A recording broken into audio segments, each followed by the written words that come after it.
You're listening to Cat Tales. Hi, you're listening to Cat Tales and I'm Cat. Charlie Harper is an absolute one-off. Back in the 70s, this former hairdresser took the UK Subs from London's punk clubs to Top of the Pops. And whilst other punk veterans have become idols, Charlie has become an icon. Now over 70, he's still performing with the band, still throwing himself around the stage and still entertaining audiences who refuse to grow old. But when he's not on the road touring, he's writing his autobiography and has a penchant for painting cats. This is the one with Charlie Harper.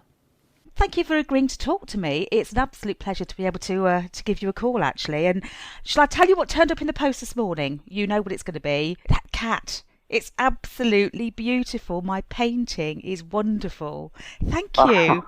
It's just gorgeous. Thank you so much for doing it. I mean, how did you get into doing all those? I've been fascinated to see that you've been doing these for quite some time. Yeah. Well, I used to paint like sea views and stuff like. I used to paint, this captain and his dog by his boat, and with a kind of a Roxham lighthouse in the background and stuff like that. All kind because we moved down to the sea, and then I don't know. One year I just done a couple of scruffy little cats, kind of punky kind of cats, and they were brought up straight away, and everyone said, "Oh, can you do some more cats?" And I became a cat painter. You'd it was never just have as guessed simple it. as that. Oh, Yeah. wow. They're taking on a life of their own, aren't they? They got so much popularity. Everybody's buying up your cat paintings. Yeah.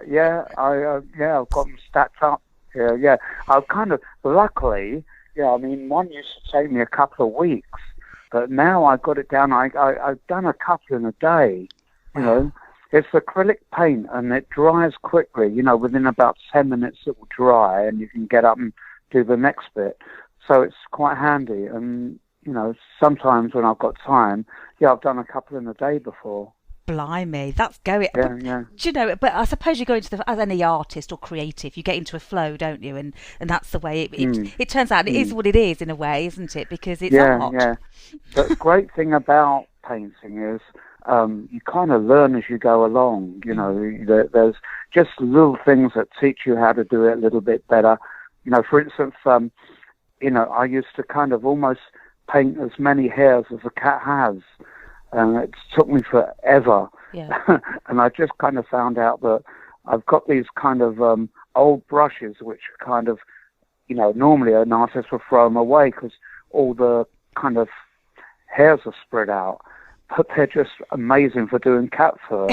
So it takes me minutes where it took me hours before. Oh, that's brilliant. But these are old brushes, dead brushes. Well, it's all techniques, isn't it, that you learn, and you can actually paint with anything. It could be your hands, couldn't it, if you get the results you want? Yeah, I mean, you do the more you do it, the more you learn. You never stop learning, really.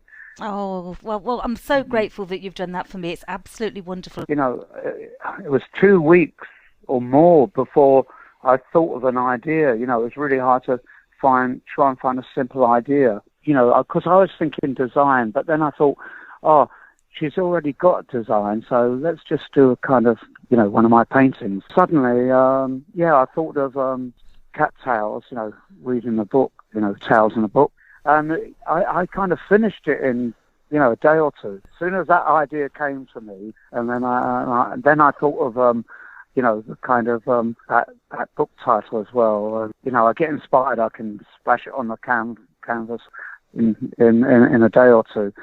And have you that book which he's reading? What's it called? The Fable of the Bees. Yeah, have you ever read that? I haven't, but I saw what you'd done and I looked it up and I thought, this is really interesting about society, and it reminded me of Animal Farm, the concept of looking at people and how it all works. Yeah, it's almost the opposite kind of thing of Animal Farm, but it's it's really valid, and it really helps you in your life, the way you think about things, so it's helped me. And when, say in the band, bands say, oh, you know, like this is going all wrong, and I kind of explain to them something out of the Fable of the Bees, which is it's quite useful. Oh, I'm going to have to read it. Yeah, it's a bit sort of like going against the grain, isn't it? It has that sort of punk element to it, I suppose, doesn't it? Rather than just doing what's conforming. Yeah, well, it's got like things about like thieves and violence and stuff in society which we hate, but it kind of explains that really we need that. We can't do without it. Amazing. You know, it's weird, yeah, but it's it kind of, you think, wow, yeah, that makes sense. Wow. I'm going to have to pick it up now and read it, aren't I, Charlie? Yeah, you should. It's one book everyone should read, really. Well, a little bird's also told me that you actually are keeping bees. Is that right? Or you're thinking about it? No, I built a beehive. It's just for, I've kind of bit of a hobby carpentry and, bit of spare wood around, and I built this beehive, and now it's at the bottom of the garden, facing the right way, I think, and just hoping bees will come into it. You know, I'm not going to kind of buy a queen or anything like that, and just it's very traditional kind of beehive, so it looks nice. It's like a little house, and it's down the bottom of the garden. If bees want to go in there, they go in there, and it's completely sealed up. You can't go and get the honey for the bees. Oh, wow. Now, that's unusual, isn't it? Because most beekeepers, do it for the honey, don't they? But, you're looking at it from the conservation point of view, are you? Yeah. Well, I'm diabetic, so I can't eat a lot of honey. Oh, good point. and we have it, and we, like honey and mustard salad dressing and stuff like that. It's okay. But, I can't eat a lot of honey. But, it's a decorative thing. My wife's kind of worried, when she goes down back, I go, watch out for the bees. There's none there. But it's like our little, those little bird boxes. We put one by the house, and a family wrens nested in it and brought up babies this year. Yeah, little wrens. But it was up there about 3 years before that happened. So they sort of like they watch, don't they, for a while, and then eventually they get the confidence to go and use it. Yeah, and I think because there's kind of cats around here. Both our neighbours had cats, and one still has them. Although, someone's got a pigeon down the bottom of our garden. They must have kind of been hiding under the bushes and waiting for a pigeon to come along, and the little bird feeders on a pole, and they drop stuff off on the bottom, so they must have been feeding the bottom, and the cats jumped the pigeon. Oh. So that's one less pigeon. But we try and put them up where the cats can't get at them. Yeah. Well, funny enough, I've got a satellite dish on the side of the house. I don't have satellite, actually, but it's sitting there. I've never taken it down. It's just got the dish. And, I don't know, it was last year, these little birds had started to try and make a nest on it, and it was collared doves. And then in the end, they've had about 3 or 4 different broods, and they've come back again this year. So it's amazing. Great. Oh, well, it sounds like you're really enjoying nature and enjoying that creativity and downtime. I've been kind of, on the road all my life, and and we've got this lovely little it's a bungalow, but we've built into the roof and made a big bedroom and ensuite up there, and we just put all the money into the house, and no time to enjoy it, and because of lockdown, I've really I've been getting on my painting, and also I'm writing a book, so it's really helped with that. So I'm really digging being at home. Wow, it's funny. Yuko's getting a bit stir crazy. I wish she, bless her. Well, we've been going out now. Like yesterday we went to see some friends who were in lockdown. They just come back from France, so they had to be in lockdown for a couple of weeks. So we just saw the friend. We've been seeing a few friends, not far away, just a few miles. I've been in the supermarket a couple of times, because doctor said I'm really very high risk of catching it. If I catch the thing, I haven't got much of a chance. So I've been really, really careful. Yeah, luckily we've got a farm shop in the middle of the fields, sells almost everything, and so I don't mind going there. Yeah. Well, this is what you've got to do. You've got to look after yourself, haven't you? I mean, am I right in saying that you've had a couple of heart attacks, haven't you, in the past? So I suppose you must be very aware of it. Yeah. not because of that. No, it's my diabetes that they said it's a danger. Right. Yeah. Yeah, it's a tricky thing, isn't it? And you've got to And look after being yourself. old.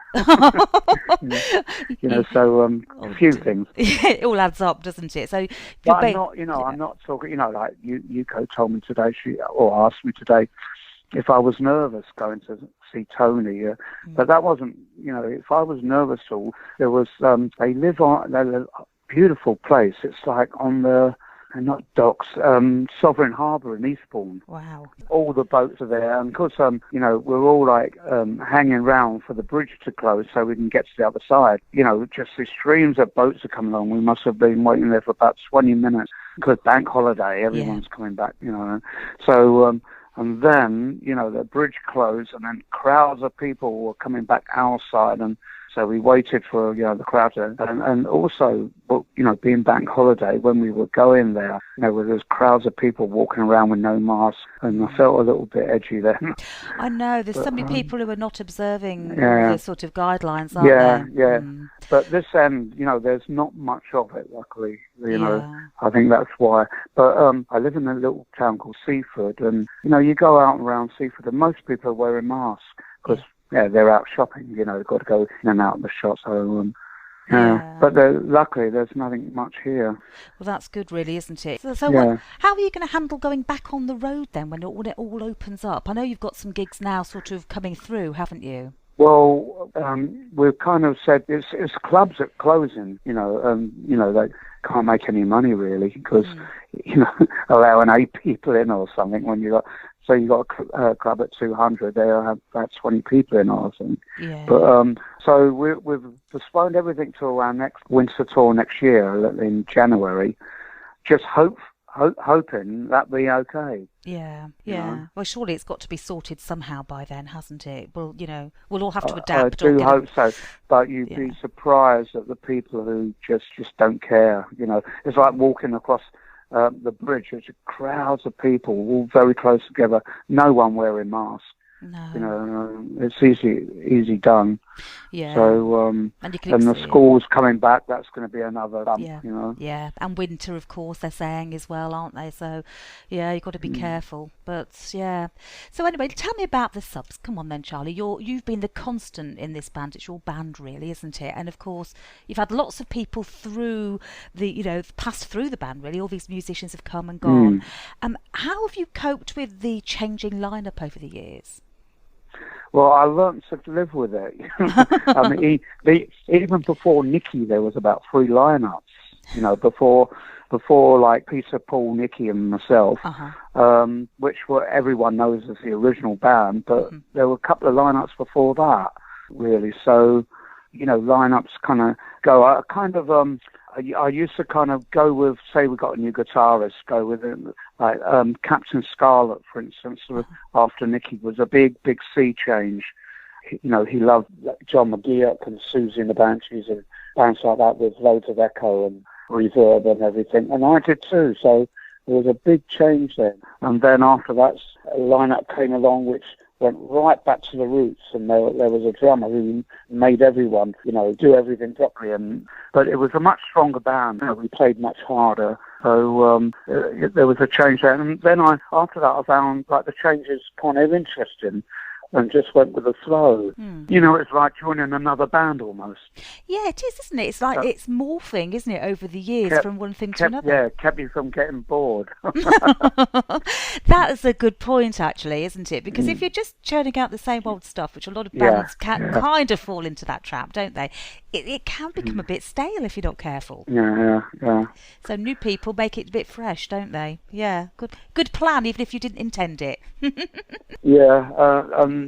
We're a band, been a big failure really, because sometimes I've gone, well, come on, let's try and grab that first fine, careless rapture of our early days, and then we go and try that, and then the album comes out, and all the critics say, "Oh, the Subs have come out with a fresh new sound." So, we've been failing all along, Going round in in circles. a good way, but Yeah. still failing. No, it sounds great. I mean, talking of your albums, you've done a lot of albums, and you've obviously gone from A to Z, which you've now completed. Was that an intention at the time, or did you just think, oh, wow? Well, it was the intention at the time to we thought, we may do 4 albums, A, B, C, D, but if we go on, it's just that my memory's not that good. And, someone say, oh, what was the M album? And Mad Cow Fever. So it's easy to remember the albums, otherwise I'll never remember anything. That's a good plan. I like that idea, though. That's really good. You can't go wrong, can you? And you know where you are in the sequence as well. Yeah. And it's helping my book, so I'm writing a book. You although we've got the time and matter thing, so it's, everything's on there. Yeah. Yes, of course. You're the fan site, as it were, isn't it? It's your documented history in a way, isn't it? So tell me about this book then. This sounds exciting. Is this going to be like an autobiographical book? Yeah. No, it's autobiography. Yeah. From the day I was born till now, and I've done a kind of thing on lockdown as well. Ends up with a lockdown thing. Oh right, okay. So, and I'm counting the pages now, and I've got kind of I'm into like over 200, I think. Crikey, that's amazing. That might be to 250. I'm going for. I can't remember who it is, but one of my favourite books had 325 pages, so I'm going for that. Oh, well, you're almost there then, aren't you? Let's be honest. Yeah. You're doing well. Yeah. And how's it been trying to recall all those memories? I mean, you're saying there about not having a great memory, so how have you managed to do it? Well, it's really weird actually, because going if I go through a whole tour. Sometimes and I'm out of my head drunk, and I'm remembering a lot of it, and all the good stuff, who played and who was there and everything. And then the next day, when I don't know, it may have been worse. I don't know, but didn't remember a thing. And it does help when you played a gig before, so you're familiar with the gig. The ones where I know I was carried into the van, and I just was unconscious for the whole next day almost. Oh my and goodness. But it was Coney Island High in New York, in the Village, and I thought, it's such a great place. So I did, and people came from England to see us as well. So it was a real party night. And I think the first night we played with Sick on a Bus, which are great mates of mine, drinking buddies.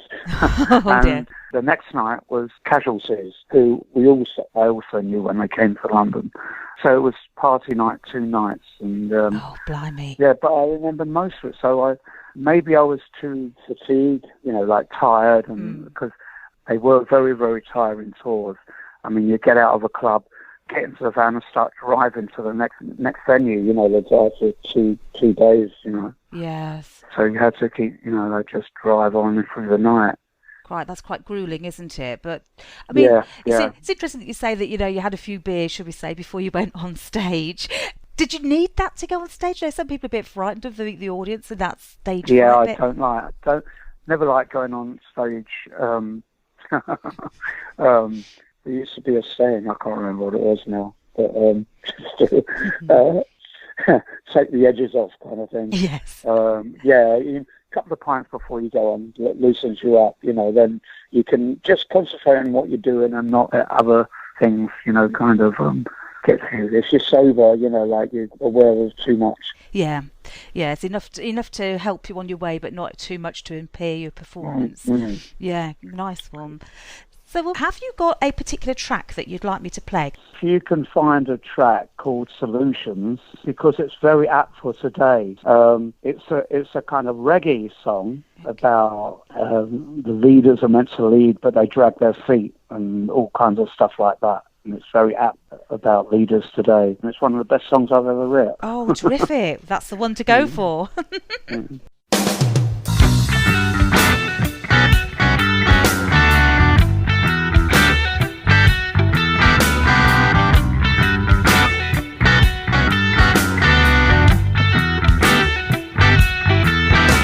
Political man will tell you he speaks the truth. Everybody knows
Hello, I'm Charlie Harper, and you are listening to Cat Tales. What about those early years then? Were they really as mad as you'd expect in the punk scene? Well, the early years lasted for 40 years. It's mad all the way through, really. And that's why, I kind of, stopping it, and I'm not missing it. And I find writing it in my book takes you back, and you're kind of living it again. Yeah. So through all this, I've been on tour. Yeah. For the past 6 months. I've been on tour in my book, in my head. So that's why I haven't missed it. Yeah, well, actually, that might be the best way of reliving it, isn't it? Without the worries and without the stress and without the dangers as well. Yeah. So looking back on that, though, was there a particular highlight for you? I mean, I've got to suggest one for you. It's got to be the Sooty and Sweep show, I would have said, but... Did you ever seen it? No, it's on YouTube. Is it? Oh, I've got to look this up. It's just Sooty and Sweep, jumping up and down on their bed, and we're playing one of our... something like Disease or something, one of the fast ones, and Pete, whatever his name is, comes in and stop that and turns the record off and turns on the light. When he leaves, they put it back on again, so pogo in on their beds again. So it's quite funny. Well, once you've made it to the Sooty and Sweep show, come on, you're there, aren't you? Really? Well, that's when our management had an office in Fleet Street, and because they'd be in the pub with all the kind of writers and everything, and they go, how's your band getting on? And go, no. And I don't know whether he told them, stick him in one of your cartoons, and there'd be a cartoon, one of the famous cartoons, say in the Standard or something. Yeah. And and there'd be a poster of the Subs on the wall, in the cartoon, and there's all little things like that going on, and so all these little things really helps us. Yeah, and it marks your place in history, doesn't it, in music history? And that's what's lovely, isn't it? Looking back, you think, crikey, we've done this, that, the other, and actually you've been recognised for it. Yeah, I suppose so. We've had our little niche in rock and roll history. We don't have to be in the Rock and Roll Hall of Fame or anything like that. In fact, that would be an insult. Well, it's kind of against the grain in a way, isn't it? Something like that. So I found out, we did research and everything. We even had an article in the Rolling Stone, I think it was. Oh, blimey. And I thought, that's a bit of an insult. Is it too mainstream for you? It's not really rebellious enough. Those hippies know about punk rock. Yeah, so I mean, that sort of like punk rebellion, was that always with you from an early age then, or was it something that you just saw the movement happening? Yeah. Oh, okay. I remember being at school and the headmaster kind of called me out and said something about I'm too rebellious or something, and I think I was 11 years old. Oh, dear. Put me in my place. You started young then, didn't you? Yeah. Well, it was good. It was then that rock and roll hit. Yeah. And it kind of changed. There was a kind of complete world change. Well, to me anyway. We started dressing. We didn't want to wear school uniforms. We just, tore them up, and we wouldn't wear them. And although we couldn't wear our extreme rock and roll, because you remember drain pipes, and I don't know if you remember, we used to wear fluorescent socks. Yes. And stuff like that. And instead of wearing them baggy old 40s jeans like cowboys, the jeans were really tight and brothel creepers, stuff like that. Yeah. So, it was a complete change, and, there was a handful of us who went to school like that. God, that must have been... No wonder you were sort of like pulled to the front. Trying to grow cyborgs, and then a teacher came along, a new teacher came along, he had cyborgs, and it's got cyborgs, trying to grow our cyborgs, shaving the bum fluff on the side of our faces. Trying to make it thicker. That's wonderful, isn't it? But, the whole sort of punk thing was also about the fashions, wasn't it, as well? So you can see why the music and the fashion go together, because it is about that rebellious, all-in-one thing. Well, yeah, when punk came along, it was the whole thing. It was like writing, art, dress, as well as music. It was a whole bag, it was a whole sea change. So it was much more interesting, yeah. Well, interestingly about the hair, I was just thinking hair being part of it. You were a hairdresser, I understand, as well. Yeah, I used to do lots of that leopard print stuff. Did you? I was going There to was say, there did was you so do many. Mohicans? I mean, even early on, when I was very young, there was. Do you remember Una Stubbs? Yes, I do. Well, she was on a Dairy Box chocolate advert, right? Mm-hmm. And this was before your time. This might have been in the late 50s, or early 60s, really early 60s. Right. How old was I when I went to work? 1960. I started work at 15, so it must have been 1959. Wow. So, and I didn't cut hair then. I wasn't that good. I was just an apprentice. So it must have been the early 60s when she was on TV, black and white TV, with this Dairy Box, and she had this short little cute haircut. All right. One of my really first jobs was a barber. And they taught me how to, cut men's hair, that short haircuts. So when that came along, I was the only one who could do that. Dairy Box chop. That's what it was called. Haircut. Because, she's got a really cute face, isn't she? She looked amazing when she was young. Yeah. So, that was a big craze. And, I kind of, I was the only one who could do that in the shop. So, I got busy very quickly. Oh, blimey. And then, Amazing. when I had my own shop, it was kind of more or less not a punk rock shop, but a rock kind of hairdressing shop. Women were coming in and asking for Keith Richard haircuts and stuff like that, Yeah. So anyway, I was doing this leopard print and basically, what's the fast one? Cheetah prints and stuff like that. Incredible. And then we went on the road in Scotland, like the Roxy tour, and I just gave the shop over to the other stylist, my assistant. It was my shop, and I just said, "Well, you carry on." Oh wow! And that was the end of the hairdressing career then. And just like that, It was like you're at your crossroads, and you go and sell your soul to the devil. And I did. But you've never looked back, have you? No. That's what I tell people. Yeah, do it. Go for it, because it's amazing life being a musician, being able to play music and making a living from it is something a little bit precious, I think. You're so right. I mean, lots of people try to, don't they? But it's such a difficult industry to make money from. A lot of people have their priorities wrong. You've got to love it and do it for the love. You don't. A lot of people just go for the money, and it doesn't work that way. Yeah. It is an art form. Yes. Yeah. Even pop stuff where they rely on great producers to make them sound great and arrange the music. There is a very big art form in even that.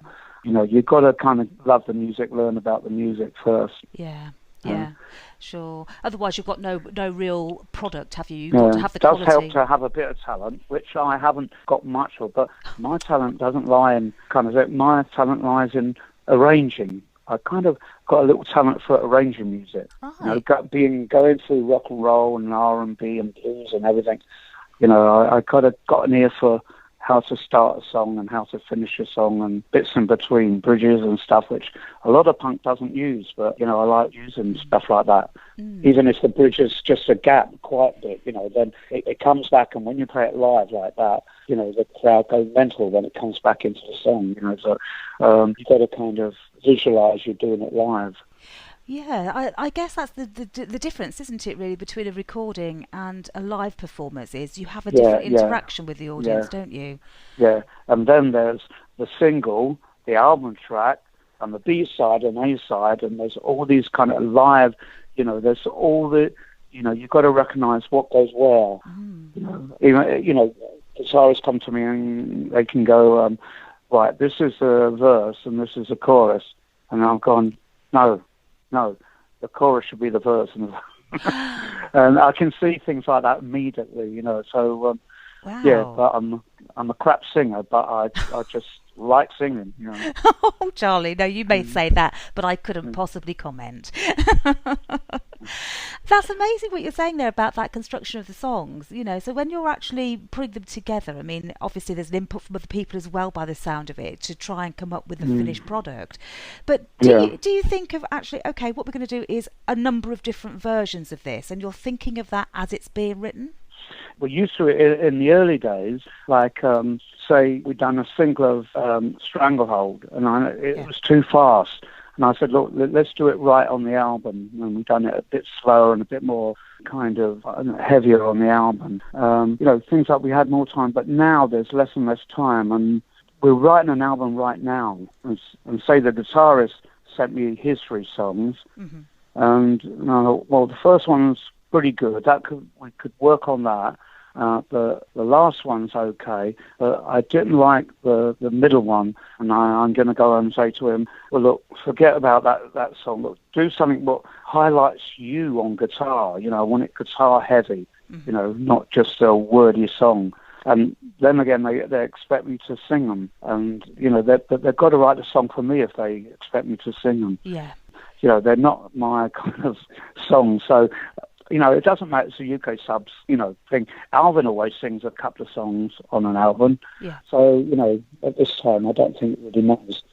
And what you've got there is a bit of a challenge, haven't you? Because you've got Alvin in France, haven't you? You know, you're over here. You've got Steve up north. It's a bit of a, oh, crikey, how do we put it all together? You know, Alvin thinks a lot like me, and he writes really clever songs. You know, there'd be a song which, this is kind of for you. You know, he's actually said, this is a Charlie kind of song. You know, he will sing it, and it will be wet, but, you know, the drummer and they've got their own kind of styles, and it's not my style.